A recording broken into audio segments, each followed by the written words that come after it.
ગુજરાતના રાજકારણમાં અનેક અટકળો અને ચર્ચા વિચારણાનો અને લાંબા ઇંતજારનો અંત આવવા જઈ રહ્યો છે। વિજયાદશમી અને ગાંધી જયંતિના દિવસે ગુજરાત ભાજપ અધ્યક્ષની વરણી માટે ચૂંટણીની જાહેરાત કરવામાં આવી છે। આવતીકાલે 3 ઓક્ટોબરે 2 વાગ્યા સુધી ભાજપ પ્રદેશ અધ્યક્ષ પદ માટે ફોર્મ ભરી શકાશે। આ ચૂંટણીમાં 229 મતદારોના નામ ચૂંટણી માટે જાહેર કરાયા છે।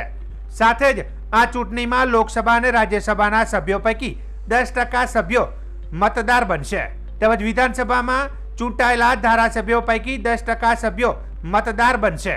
આ ચૂંટણી પ્રક્રિયા માટે ચૂંટણી અધિકારી કે લક્ષ્મણ અને ભૂપેન્દ્ર યાદવ પણ ગુજરાત આવશે।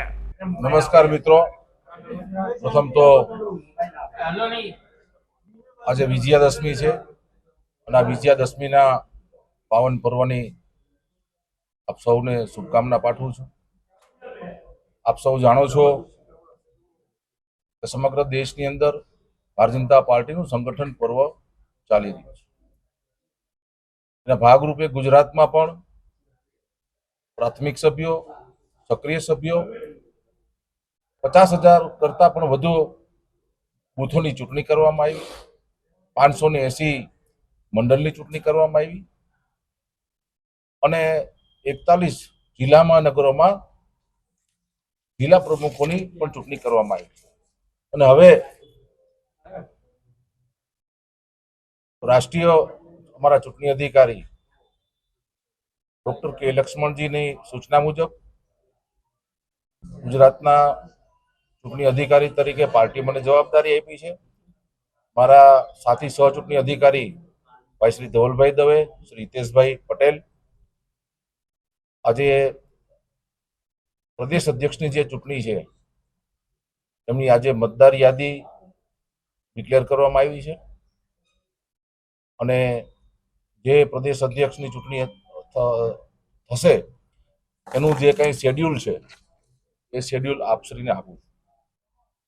મતદાર યાદી છે કે 292 જેટલા એમાં મતદાતાઓ છે, એમની યાદી જાહેર કરવામાં આવી છે અને નોટિસ બોર્ડ ઉપર લગાડવામાં આવી છે। ખાસ કરી ફોર્મ ભરવાની જે કંઈ પ્રક્રિયા છે એ આવતીકાલે સવારે 11 થી 2 વાગ્યા સુધીના સમય સુધી રહેશે। પછી ફોર્મની જે ચકાસણીની પ્રક્રિયા છે એ બપોરના 3 થી 4 કલાક સુધી રહેશે, એટલે 4 વાગ્યા સુધી। ફોર્મ પરત ખેંચવાની જે કઈ પ્રક્રિયા છે એ તારીખ 3/10/2025 એટલે આવતીકાલે જ સાંજે 5 થી 5:30 સુધીની એ પ્રક્રિયા રહેશે। પછી તારીખ 4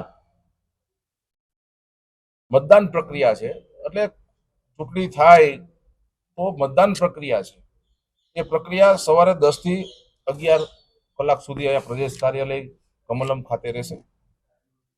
મતગણતરી અને જાહેરાત તારીખ 4/10/2025 શનિવાર સવારે 11 કલાકથી એ કાર્યક્રમ માનનીય દેશના ભારતીય જનતા પાર્ટીના રાષ્ટ્રીય ચૂંટણી અધિકારી લક્ષ્મણજી, આદરણીય શ્રી ભૂપેન્દ્ર યાદવજી